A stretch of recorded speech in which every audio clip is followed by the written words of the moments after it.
गुरु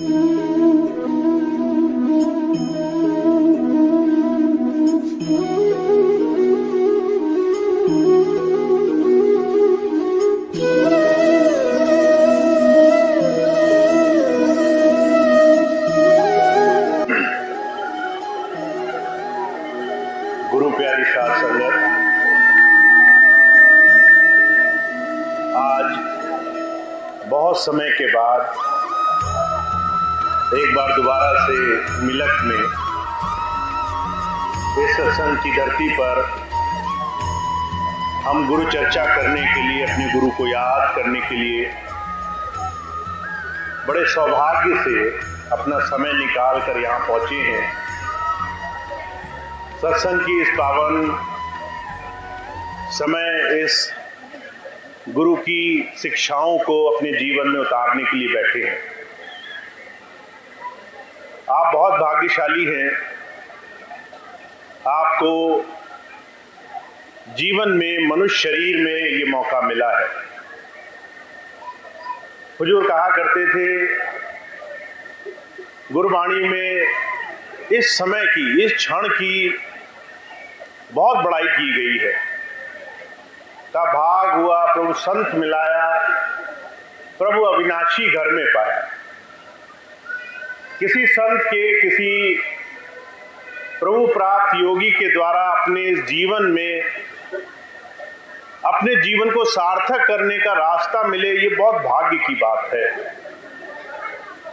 आप बाहर चले जाए संसार में, सारा संसार भौतिकता में, दुनिया को कमाने में, इकट्ठा करने में मगन है। लोग पैसा जोड़ने में अपना सारा जीवन खर्च कर देते हैं, सिर्फ इस आस में, इस उम्मीद में कि उन्हें सुख मिलेगा, पैसे से सुख मिलेगा, धन दौलत मान पदवी बड़ाई से सुख मिलेगा। और हर एक इंसान जो संसार में माया के पीछे है, वो इस संसार में बार बार मर मर के संसार के दुख भोगने के लिए आता रहता है।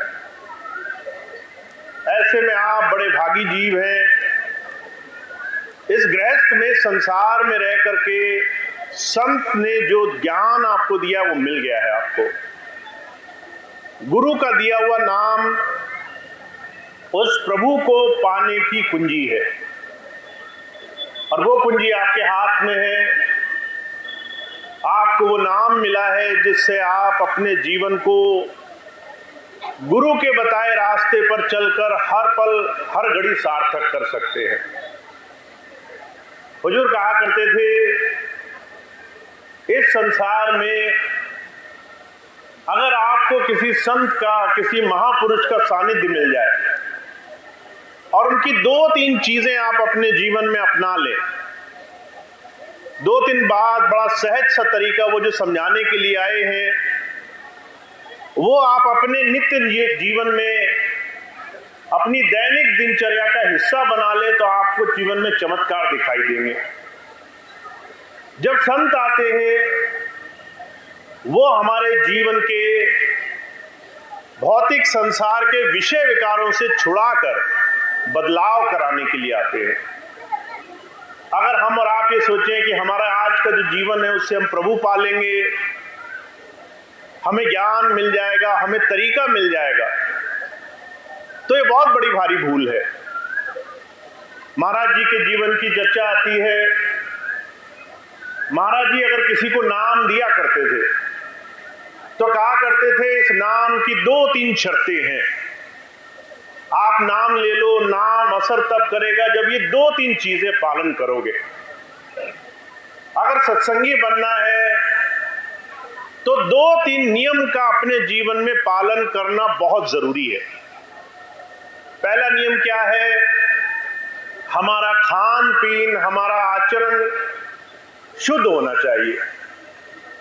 अगर आप संसार में किसी मनमत पे चलते हुए लोगों को देखो, जो जलन से, ईर्ष्या से, भेदभाव से, ऊंच नीच से मरे जा रहे हैं, उनमें और हम में कोई अंतर ना दिखे तो सत्संगी होने और नहीं होने में कोई फर्क नहीं है। हुजूर कहा करते थे, बदलाव को हम गुरु के चरणों में बैठकर सीखते हैं। गुरु प्रेम भाईचारे से, आचरण से हमें अंदर से उस सत्य पथ पर ले जाने के लिए हर रोज प्रयास करता है। मुझे अभी कुछ दिन पहले बहुत पुराने सत्संगी मिले स्वामी जी के। जब स्वामी जी ने शुरू में सन 75-76 में काम शुरू किया तो स्वामी जी दूर दूर बहुत मेहनत करके सत्संग करने जाया करते थे। एक भाई मिले, कहने लगे हमने तो स्वामी जी से बहुत मेहनत करके नाम पाया। अभी तो नाम मिलना बड़ा आसान हो गया है। किसी को कहो नाम ले लो, वो फौरन बैठता है, 2 मिनट की तरीका सीखता है, नाम मिल जाता है। कहने लगा हमने स्वामी जी से नाम पाया बड़ी मेहनत करके। जब स्वामी जी के पास गए नाम लेने के लिए तो स्वामी जी कहा करते थे, पहले कुछ दिन सत्संग सुनो, पहले कुछ दिन ये बात समझो गुरुपथ होता क्या है। पहले संतों की वाणी सुनो, महापुरुषों के जीवन का अनुभव देखो।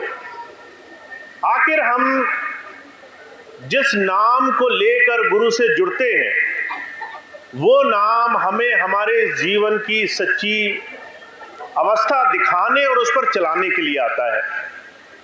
तो स्वामी जी महाराज जब नाम दिया करते थे 2-3 चीजें कहा करते थे। पहली चीज, जीवन में सच्चा सुच्चा होना पड़ेगा। सच्चा सुच्चा होने का क्या मतलब है? पहला तो शाकाहार और नशा मुक्ति अपनानी पड़ेगी। अगर आप शराब पी रहे हैं, अगर आप दूसरे नशों में हैं, तो आपकी मति, आपकी बुद्धि आपको गुरु चरणों में लगने नहीं देगी। हुजूर कहा करते थे जो लोग शराब पीते हैं, नशा करते हैं, उनके 2 बड़े भारी नुकसान होते हैं। पहला नुकसान तो ये, उनको लगता है उनके सारे रोगों का इलाज शराब में है, सारे रोगों का अंत नशा करने से हो जाएगा, और वो कभी लंबे रास्ते पर किसी भी समस्या के समाधान को खोजने के लिए आगे नहीं बढ़ते। हुजूर कहा करते थे ध्यान साधना ये पलक झपकने का खेल नहीं है। आप किसी संत के पास आए, तकलीफ है, आपने आंखें पलटी, आपने पलक झपकी, आपको लगा कि अभी आपके जीवन में सब कुछ सही हो जाएगा।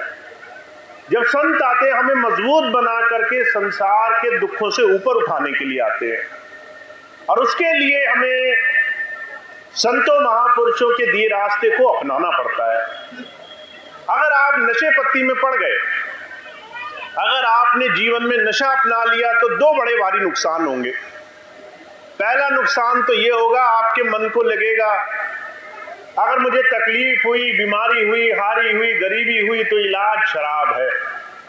आप शराब पिएंगे, नशे करेंगे, सब कुछ भूल जाएंगे थोड़ी देर के लिए, घर में जाके उल्टे सीधे काम करेंगे, पर अगले दिन जहां थे वहीं अपने आप को पाएंगे। कुछ बदलाव नहीं होना है। रात भर में आप अपने दुखों से निवारण नहीं पालेंगे।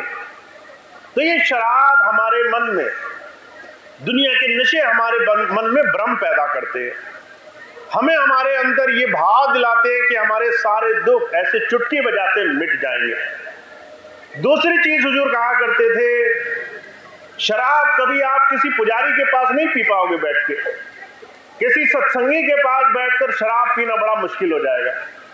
तो शराब पीने के लिए किसी शराबी के पास जाना पड़ेगा, किसी नशा, किसी व्यसन करने वाले के पास बैठना पड़ेगा। आपकी संगत कुसंगत बन जाएगी। आप वहां अपना समय गुजारोगे जो हर वक्त विनाश की चर्चा करता होगा, जो सिर्फ संसार में गलत चीज के पीछे भाग रहा है। हमारा समय और हमारी मति दोनों का नाश सिर्फ एक छोटी सी कुसंगत से हो सकता है, अगर हम अपने जीवन का सुधार न करें तो। आज बड़े दुख की बात है, बहुत से सत्संगी भाई बहन बहुत सारे नशों की संगत में पड़ गए हैं। वो सोचते हैं भैया जी को क्या दिखाई देगा, भैया जी अभी 2 मिनट सामने देखेंगे, हम पीछे निकलेंगे, जाके क्या करें क्या नहीं करें, हमें कौन देखने वाला है। पर एक बात याद रखिए, आप भैया जी से, स्वामी जी से, महाराज जी से कुछ नहीं मांग रहे, आप अपने अंदर बैठे मालिक से नजर मिलाने की कोशिश कर रहे हैं।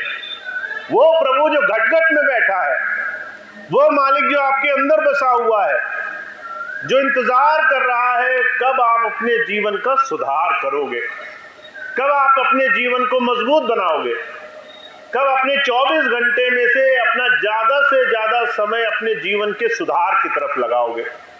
अगर 24 घंटे मिले हर रोज के, तो जो कहा करते थे संत भी उन्हीं 24 घंटों में साधना करता है और नशा करने वाला भी उन्हीं 24 घंटों को बर्बाद करता है। 24 घंटे से ज्यादा वक्त किसी के पास नहीं होता। एक ने उसका सदुपयोग किया, एक ने उसको विनाश के रास्ते पे लगा दिया। तो जब संत आते हैं, कहते हैं आपके जीवन में पहला नियम क्या होना चाहिए। आप नाम लेना चाहते हो, आप नाम ले चुके हो, आप पुराने सत्संगी हो, आपका खान पीन और आपका आचार विचार शुद्ध होना चाहिए। अगर आप अपने जीवन में सुधार को नहीं ला रहे, तो जो कहा करते थे आप अपने पैरों पर कुल्हाड़ी मार रहे हैं, आप अपने जीवन में अपने रास्ते पर ऐसे सुंदर मौके का दुरुपयोग कर रहे हैं। तो स्वामी जी पहली बात कहा करते थे, भाई आपको आपके जीवन में जो पाना है उसका रास्ता निकलेगा जीवन के सुधार से। अपने जीवन को भौतिक रूप में, खान पीन में शुद्धता लाओ, मांसाहार से बचो, नशे से बचो, दूसरी कुसंगत से बचो। जितना बचोगे उतना समय आपके लिए कारगर होता जाएगा, उतना आपका ध्यान भजन में मन लगेगा, उतना सत्संगत में मन लगेगा, उतना गुरु की याद, उसकी चर्चा में मन करने वाला बनेगा, उतना विश्वास बढ़ेगा आपका। दूसरी बात स्वामी ने कहा करते थे कि भाई नाम ले लिया, गुरु बनाने जा रहे हो, सत्संग न छोड़ना, सत्संग में आते रहना। सत्संग क्या करता है? गुरुवाणी कहती है कि एक घड़ी आधी से पुनियाद, तुलसी संगत साध की हरे कोट अपराध। अगर आप अपने जीवन का थोड़ा सा समय सच्चे दिल से सत्संग में गुजार दो तो आपका एक क्षण भी आपके लिए कारगर हो जाएगा। आपको जुगो जुगो नहीं भागना पड़ेगा। अगर आपने एक पल भी तन मन और पूरी आत्मा से एक क्षण के लिए भी अपने मालिक को एक सत्संग की घड़ी में याद कर लिया, तो जो कहा करते थे वो भी अनेकों कर्मों के विधान को एक क्षण में काटने के लिए काफी होती है।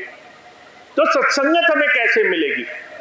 जब सत्संग में आया करो तो सब कुछ पीछे छोड़कर आया करो थोड़ी देर के लिए। लोग शरीर से सत्संग में आते हैं, मन से सत्संग बहुत मुश्किल से अपना पाते हैं। बहुत से सत्संगी भाई ऐसे हुए। एक छोटी सी घटना मैं आपको सुनाऊं।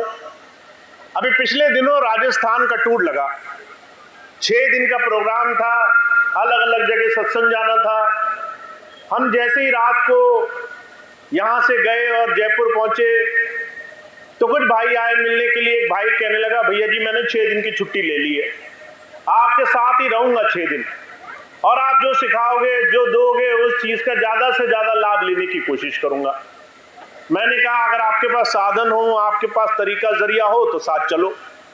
अब उन्होंने गाड़ी की व्यवस्था करी, 2-4 भाई और बिठाए और अगले दिन से साथ सत्संग में चल दिए। अब आपको पता है सत्संग कितनी देर होता है।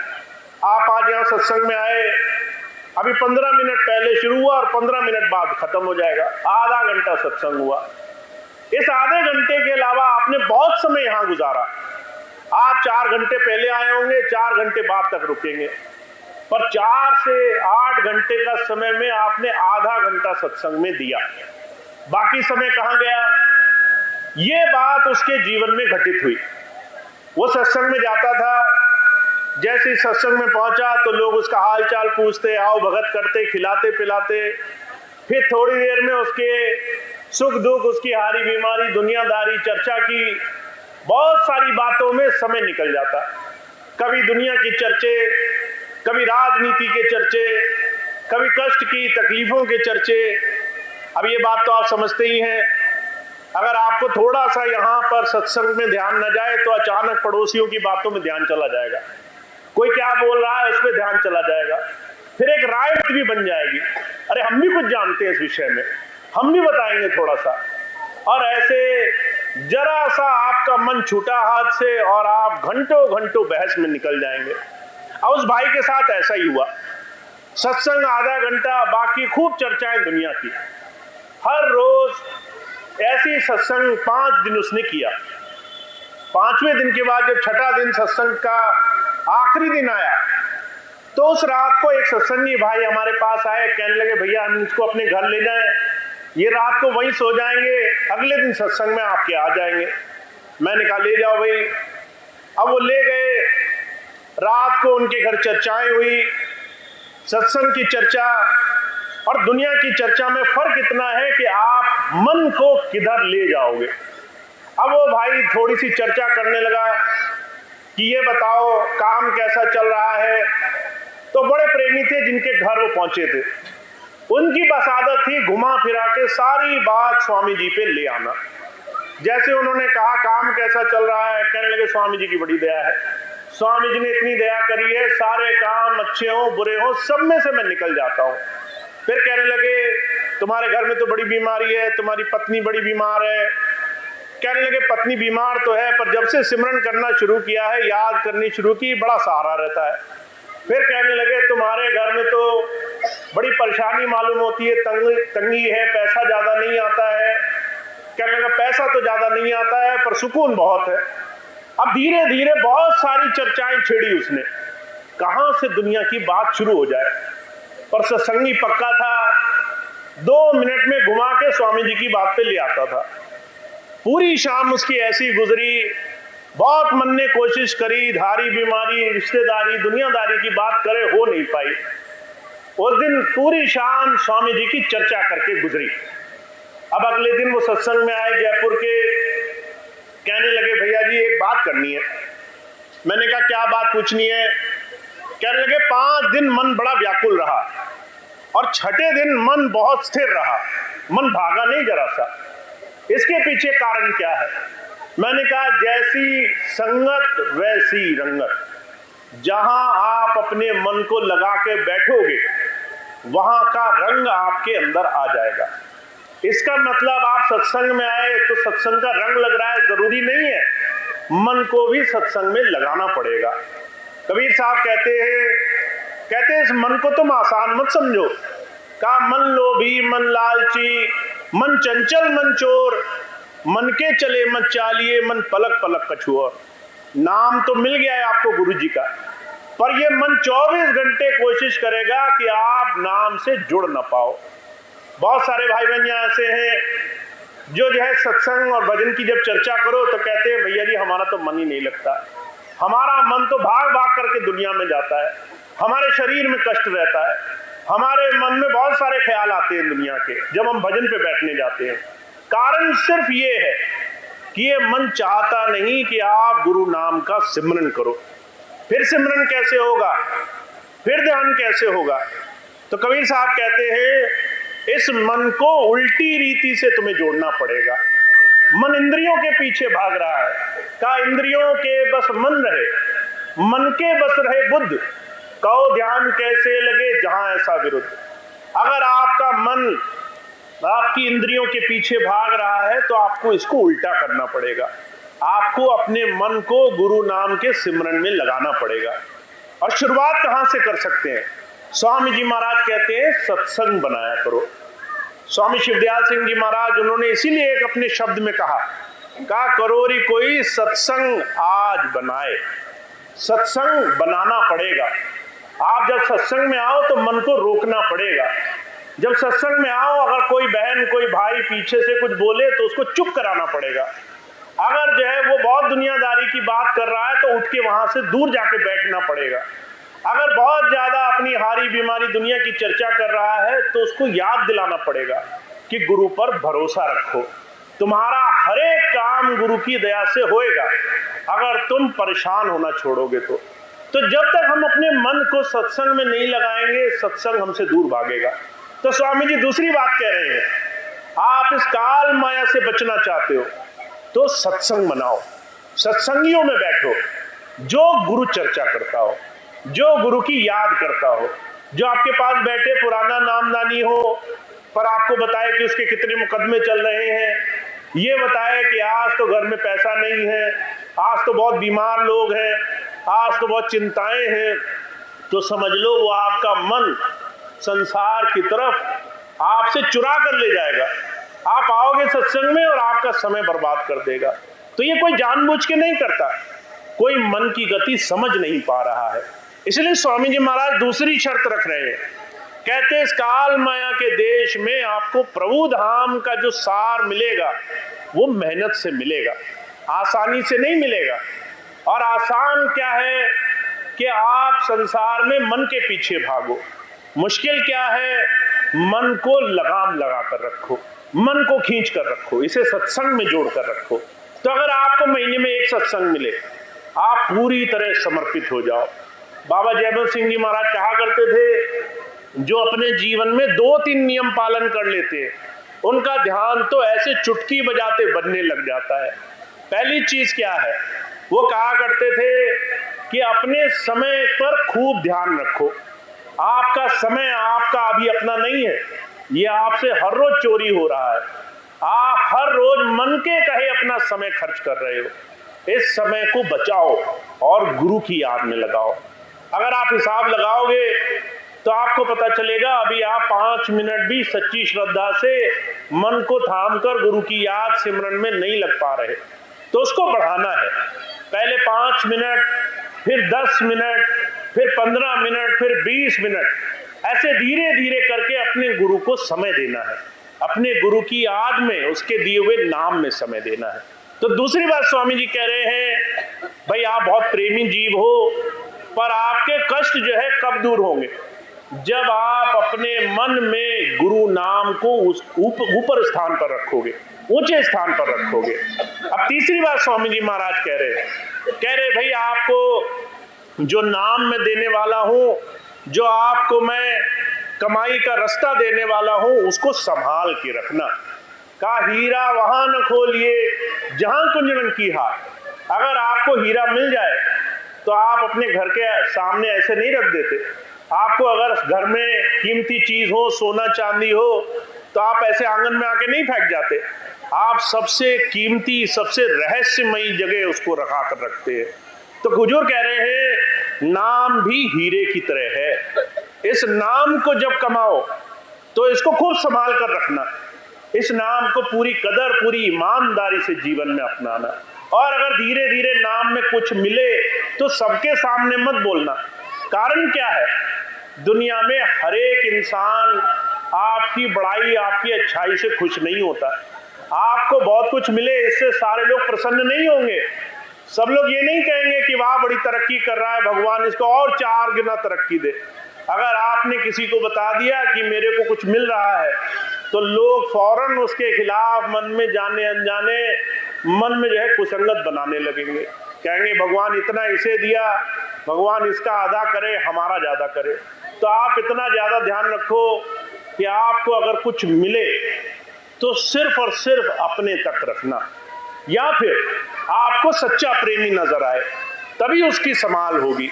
बाबा जयमल सिंह जी महाराज थे, उन्हें नाम मिल गया और ये हुक्म भी मिल गया कि जो ठीक समझो, उचित समझो, उसको नाम दे देना। उन्होंने अपने एक मित्र को नाम दे दिया, क्योंकि मित्र उन्हें बड़े प्रेम करता था, उसे नाम दे दिया। नाम दिया, जब वो 6 महीने बाद दोबारा नौकरी से आए तो बहुत मन में इच्छा लेकर आए कि अपने इस प्यारे जीव से पूछेंगे कि भाई नाम जो दिया था कमाई करी कि नहीं करी। जब पूछा तो वो भाई कहने लगा, जो मित्र था हुजूर बाबा जयमल सिंह जी महाराज का, कहने लगा कौन सा नाम, हम तो नाम कब का भूल गए। अब ये बात बाबा जी को इतनी बुरी लगी कि हमने तो कमाया वो नाम 30-30, 40-40 साल मेहनत करके, दुनिया भर में खोज करके, इतने धक्के खा करके, इतने कष्ट उठा करके, और ये ना समझ ऐसा है, कह रहा हम नाम भूल गए। नाम दिया भी और नाम भूल भी गया, कमाई भी नहीं करी।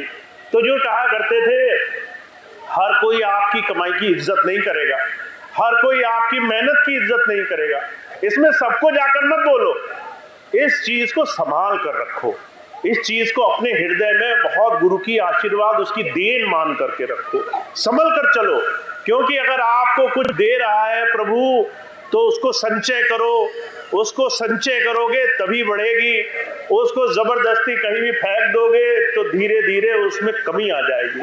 तो इसलिए स्वामी जी महाराज कह रहे हैं, भाई आपको दिया तो मैंने बहुत कुछ है, पर आप उस चीज में अभी अगर कम जुड़ोगे तो समय हाथ से फिसल जाएगा और आपको अंत घड़ी सिर्फ ये ग्लानि रहेगी कि मैंने जीवन में नाम नहीं कमाया।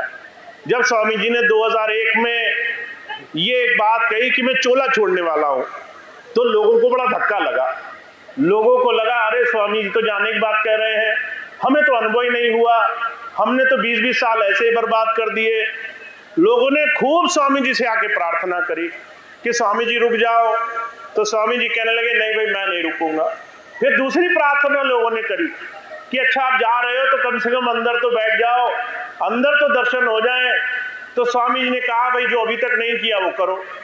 और लोगों ने खूब भजन किया, लोगों ने घंटों घंटों भजन किया, लोगों ने सब कुछ भूल के भजन किया। पर जब स्वामी जी ने 14 नवंबर को कहा कि अच्छा भाई मैं रुक जाता हूं, तो पहली चीज लोगों ने पता है क्या चीज छोड़ी? भजन करना छोड़ दिया।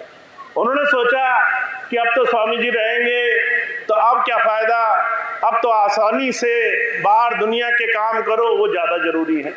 तो जब जो है हमें आपत्ति आती है, कबीर साहब कहते हैं जब दुख आता है तब हम अपने मालिक को याद करते हैं। अभी 2 साल पहले कोरोना हुआ तो सबने स्वामी जी को याद किया, सबने जो है खूब भजन किया कि स्वामी जी हमारे प्राण न चले जाए। पर जो है जैसे ही वो संकट टला तो हम पहले किसे भूले? हम पहले अपने गुरु के सिमरन को भूले, सबसे पहले गुरु को समय देना भूले। तो कबीर साहब कह रहे हैं कि दुख में सुमरन सब करे, सुख में करे न कोई, जो सुख में सुमरन करे तो दुख काहे को है। आखिरी बात याद रखना कि अगर आप सुख में भी सुमरन कर ले जाओगे तो आपको दुख होगा ही नहीं, आपको परेशानी होगी ही नहीं। आप दुख का इंतजार क्यों कर रहे हो? आप संकट का इंतजार क्यों कर रहे हो कि मुझे तकलीफ आए तभी हम अपने मालिक को याद करेंगे? तो इसीलिए हमेशा याद बनाकर रखनी है, हर रोज मन से जीतना है, हर रोज मन से अपने गुरु नाम के सिमरन को ज्यादा कीमत देनी है। इसीलिए उसका एक ही तरीका है जो मैंने सीखा है। आप अपने आप भजन नहीं कर पाओगे। अगर मैं आपसे कहूँ आज जाके भजन करना तो आपको 1000 काम याद आ जाएंगे। घर पहुंचोगे बच्चे खड़े हो जाएंगे, कोई बीमारी आ जाएगी, कोई तकलीफ आ जाएगी, परेशानी आ जाएगी। आप कहोगे ये ज्यादा जरूरी है। कई बार लोग सब्जी खरीदने, काम करने, दुनिया की छोटी छोटी चीजों के लिए भजन छोड़ देते हैं। कहते हैं किसी ने घर में कहा सब्जी खरीद लाओ इसलिए भजन नहीं कर पाए, किसी ने कहा बच्चों की फीस जमा कर लो इसलिए भजन नहीं कर पाए, किसी ने कहा कि ये काम कर लो, किसी ने कहा वो काम कर लो। पर जब संकट आता है, जब प्राण निकलने को होते हैं, तब सारे काम छोड़ करके याद करने लग जाते हैं। तो जो कहा करते थे भाई हर रोज भजन करने का एक ही तरीका है, आपको व्रत लेना होगा, आपको संकल्प लेना होगा। जैसे माताएं मैंने व्रत रखती हैं सोमवार का, मंगल का, बुध का, कि हम जो है आज बिना खाए पूरा दिन गुजारेंगे, आज हम अन्न को हाथ नहीं लगाएंगे, आज हम ये नहीं करेंगे वो नहीं करेंगे। बड़ा व्रत का पालन करती हैं। आप किसी माता बहन को उसके व्रत वाले दिन खिला के देखो, अगर आप में शक्ति है तो। आप चाहे लाख कोशिश करो वो व्रत नहीं तोड़ेगी। कारण क्या है? हमने मन में संकल्प उठाया है, हमने मन में एक इच्छा रखी है कि आज तो हम ये काम करेंगे वरना हमारा ये दिन बर्बाद हो जाएगा। ऐसे आपको गुरु नाम के लिए संकल्प उठाना पड़ेगा। पहले भजन फिर भोजन। अगर आप ये संकल्प नहीं उठाओगे कि अगर आज भजन नहीं किया तो आज का भोजन गया, फिर भूखे सोएंगे। आज आप 1 दिन भूखे सोओगे, 2 दिन सोओगे, 4 दिन सोओगे, पर मेरी ये गारंटी है आप 5वें दिन बिना भोजन सो नहीं सकते। आप कहोगे कि भाई जल्दी भोजन लाओ, शरीर दुर्बल होता जा रहा है। तो आप जब तक संकल्प नहीं उठाओगे कि अगर मैंने आज का भजन नहीं किया तो आज का भोजन हाथ नहीं लगाऊंगा मैं, तो तब तक आपका मन मानेगा नहीं, तब तक आप रोज अपने मालिक को याद नहीं करोगे।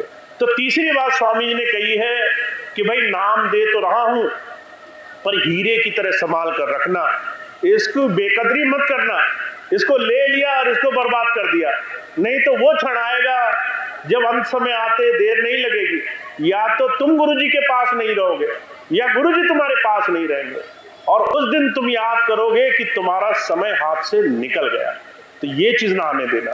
तो स्वामी जी कह रहे हैं भाई नियम व्रत धारण करो, 3 संकल्प उठाओ, खाना पीना सच्चा सुच्चा, अपनी संगत अच्छी होनी चाहिए, उनके पास बैठो जो गुरु चर्चा करें, जो अच्छे काम कराएं, शुभ कर्म कराएं। और तीसरी चीज, अगर आप नाम कमाने बैठ गए हो तो उस चीज को संभाल कर रखो, उस चीज को सबको जाके मत बताओ, उसको बढ़ाओ, दिन दिन रात रात बढ़ाओ, और ज्यादा मत बताओ कि मैं 4 घंटे भजन करता हूँ। बहुत से लोग बहुत बड़ी बड़ी बातें करते हैं कि मैंने जो है 2 घंटे कर करके खूब वजन कमाया है, और वहीं अगले दिन कोई आकर के उन्हें घूर कर देख ले तो अंदर से ऐसे घुट घुट के जो है अंदर से गुस्से के गुबार निकलते हैं। अरे भाई, अगर आपने कमाया है तो उसको संचय करो, उसको बढ़ाते जाओ, आपका जो स्वभाव है वो निर्मल होगा, आपका जीवन अच्छा होगा। तो जो कहा करते थे अपना खजाना संभाल कर रखोगे तो विनम्रता आएगी, तो प्रेम आएगा, तो सेवा अंदर से निकलेगी। तो स्वामी जी ने 3 बातें कही हैं, आप सभी उसको खूब मन से धारण करो।